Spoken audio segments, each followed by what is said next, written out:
Welcome to the program. I'm Jeff Schechtman. Joan Didion said that we tell ourselves stories in order to live.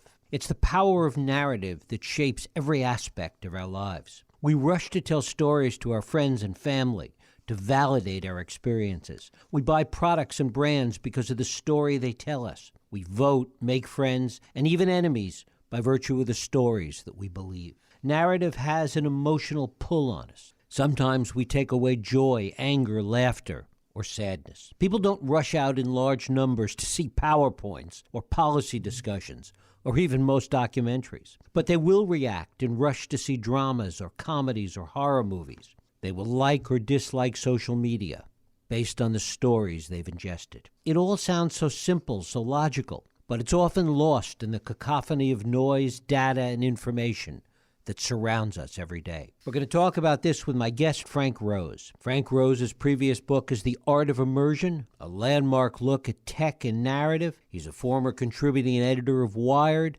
and a contributing writer at Fortune. He teaches global business at Columbia University's Strategic Storytelling Seminar and heads the awards program at Columbia's Digital Storytelling Lab. It is my pleasure to welcome Frank Rose here to talk about his newest book, The Sea We Swim In, How Stories Work in a Data-Driven World. Frank, thanks so much for joining us. Jeff, thank you. I really appreciate it. Well, it's a delight to have you here. Have we gotten further away from the ability to tell stories in this information-saturated world that we live in today? You know, it's funny. I think the real issue is that for so many years, for so many decades, we were trained just to be a passive audience and to leave storytelling to the professionals. Obviously, in the past 15, maybe 20 years, that's changed dramatically. You know, now we're all storytellers, and it's really important, I think, to think like a storyteller in your professional life, in your personal life, because arguing, let's face it, gets you nowhere. That's the real message of The Sea We Swim In. And yet it's interesting when you look at technology as it relates to storytelling. Many of these technology companies exist because their founders have done such a good job of telling their story to bankers or venture capitalists or what have you. Yes, absolutely. And you know, I think the ultimate example is Apple, right? It's the most valuable publicly traded company in the world, and you know, largely because of Steve Jobs and Steve Jobs' abilities as a storyteller to you know, really lay out what he's offering. And I don't mean by that you know, in a technical sense. I mean what he's offering in terms of fun, in terms of your ability to do things, in terms of your ability to, as he put it, think different. We've gotten so fixated, particularly in the business world, on data points and PowerPoint presentations, how that relates to the business and art of storytelling. Well, I think that's a great question, Jeff, and I think it really has to do with, you know, that's why I use this subtitle, you know, How Stories Work in a Data-Driven World, because our world is increasingly data-driven, and it's all too easy to lose sight of the power of storytelling. Now, the thing about data is it can be incredibly enlightening in terms of, you know, if you know how to use it, if you know how to mine it, if you know what, you know, what, if you know what conclusions to draw from it. But as a substitute for storytelling, it's not very good, shall we say. Is there a danger in all of this storytelling that it packs too much of an emotional punch? And it doesn't always have society's best interests at heart? Well, that's certainly true. And I think it is potentially quite dangerous. And we've seen, you know, many instances just in the last year or two, you know, where it has been dangerous. I mean, look at the coronavirus situation and the vaccine, the argument against the vaccine is really driven by stories, many of them extremely outlandish. And the argument for the vaccine has largely been driven by facts and figures and people trying to make a logical case, which is not nearly as effective as storytelling. And that's, this is exactly an example of how that works, unfortunately. Which raises the larger question, I suppose, as to why some stories work and some don't. It's true in the public square, as you're alluding to, but it's also true in terms of entertainment, television, movies, what have you. There are hits and there are flops. They both might be good stories, but some stick, some don't. Yes, right. Well, there's an old saying in Hollywood that nobody knows anything, right? And what that means is that the people who are supposed to know whether it's going to be a hit or a flop or whatever, that is to say, the producers, the studio executives, et cetera, they're constantly getting blindsided. That said, there are certain things that we know that help to make stories work, and these things are, really things that I outline in my Columbia Strategic Storytelling program, which is really kind of the inspiration for the book. That's how the book, The Sea We Swim In, really came about, is through the Strategic Storytelling Seminar. And they have to do with things like at the most basic level, the author, the audience, and the journey. Any story is really a situation of an author taking an audience on a journey. That's what it's all about. It unfolds over time. There's some sort of conflict involved. There's some sort of stakes involved, which makes us care. And if none of those happen, then we're not likely to care much about the story. There's also the sense of, who the characters are and how well drawn are they. If the characters are people that we care about or that we somehow identify with, that's going to be a very important factor as well. The other side of it is that there really is not necessarily a formula for this. Brad Stone, the business journalist, in his book about Amazon and Jeff Bezos, tells the story of how Bezos, as Amazon got more and more involved in television and film production, that Bezos said, we could come up with 9 points that will define any project. If we just include these 9 things, we'll have hit after hit after hit. And people at the company persuaded him that basically that's not true, that you can't formalize it in that way. Yes, I think I think they were quite correct. There've been time after time. There've been, situations in which that's been shown. When I was at Fortune in the late '90s, I reported on Seagram's acquisition of Universal, the movie studio, and one of the things that most sticks in my memory about the interviews that I did was, the people at the studio who told me that the Seagram executives came to them and said, well, you make, X number of movies in a year and only, X number of them are hits. Why don't you only make the hits? And, they said that this was like an actual conversation. And, you can't do that. It just doesn't work that way.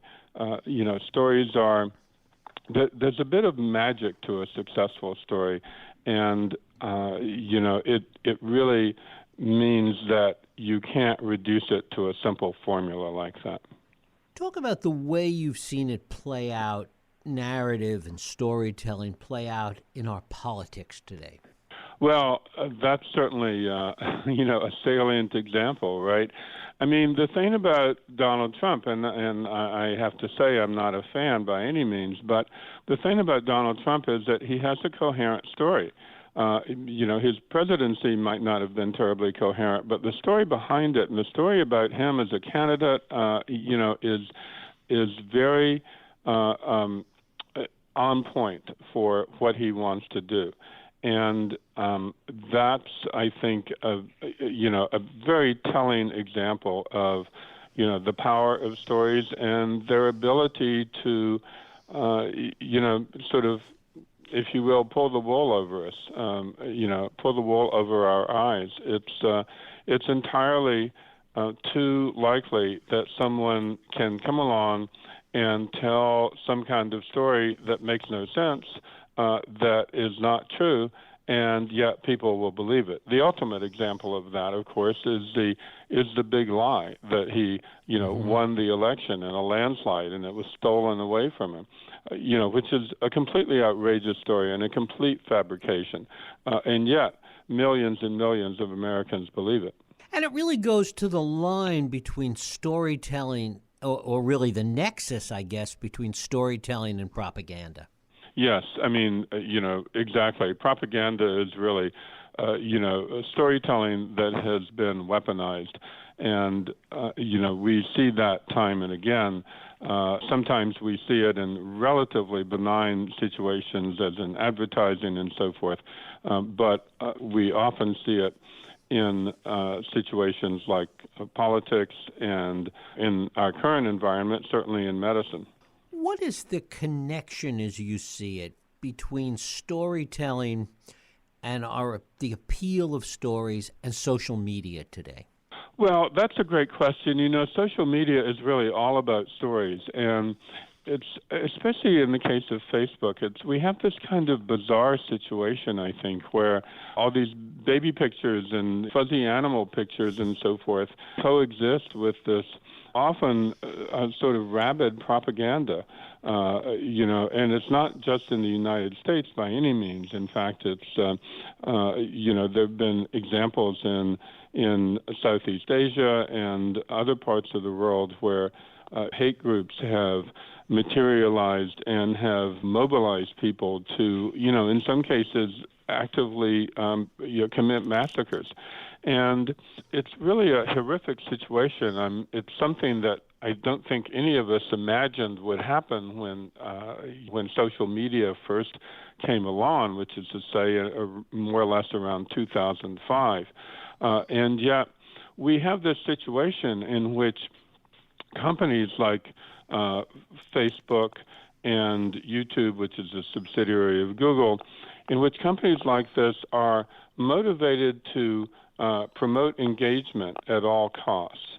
And that's because engagement translates into advertising dollars, and that's what they care about. And what you have as a result is a situation in which, well, what's the most engaging content? Often it's content that makes us angry. And that translates in many cases into content that makes us hate someone. And that's a really unfortunate situation, to say the least. The other side of that, though, is that entertainment, movies, television, even going back to the early days of radio, has always been about engagement. It's been about getting ears or eyeballs involved in a story, involved in something that's engaging and that pulls an emotional response, generally in order to sell something. Yes, that's certainly true. And the selling aspect might be sort of at one remove, as like, when a TV show has a sponsor, but that's definitely part of the equation.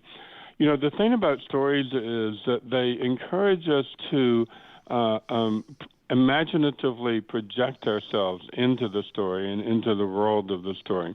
There's been a lot of research in cognitive psychology and neuroscience in the last 15 or 20 years, a lot of research into how stories work, how they work in the brain and how they affect us. And the general conclusion, there are several conclusions, of course, but the sort of most basic conclusion that I think most of the researchers share is that stories work by encouraging us to imaginatively project ourselves into the story. And if you think about it, anything that's, any type of story that's truly immersive, whether it's a movie or a TV show or a novel or a post on Facebook or a series of posts on Facebook, any of those is really something that encourages us to lose ourselves in the story. And that's, I think, the key to the power of storytelling. The other key, of course, is that it's all about emotion. You wonder about the immersive nature of it when we're looking at a world that can be filled with virtual reality in a few years. Yes, exactly. Virtual reality really fascinates me, and one reason is because if you think about the progression from the novel in the 17th, 18th century to motion pictures at the very beginning of the 20th century to then television and now the internet and VR potentially, each of these developments has had the result basically of providing more and more and more and more information to us. With a novel, there's a great deal that's left to the imagination. With virtual reality, there's almost nothing that's left to the imagination. And I am fascinated by the fact that what we're seeing now at the time of virtual reality is really a return to the power of the voice in podcasts, in radio, and in audio books. And I think that's really fascinating. I'm not sure exactly what it signifies, but it certainly suggests that we don't really want everything provided to us, every bit of information, that we want some scraps at the very least to be left to ourselves. Talk a little bit about AI and people talking about stories being constructed ultimately by AI. The thing about AI, obviously, people are trying to come up with ways for artificial intelligences to tell a story, just as they're trying to come up with a way for AIs to do all sorts of things. I think I hesitate to say a fool's errand, but I don't think it's really terribly well advised.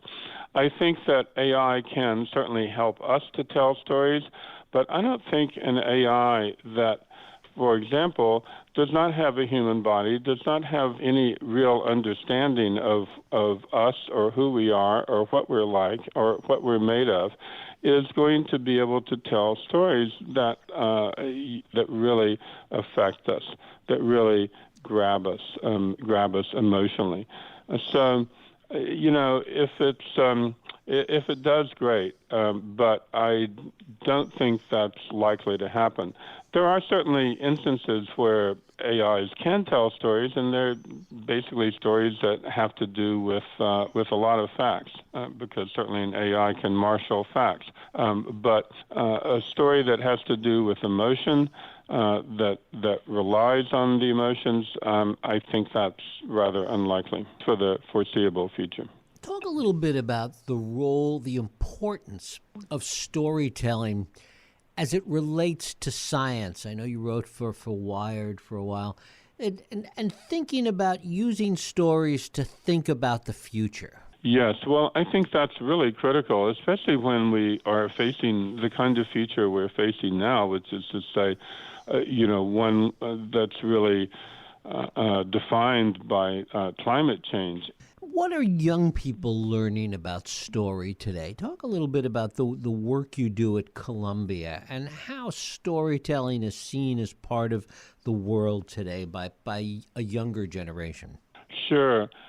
I think that younger people, in a way, they tend to take stories for granted. Of course, we all take stories for granted, but perhaps in a somewhat different way. They do tend to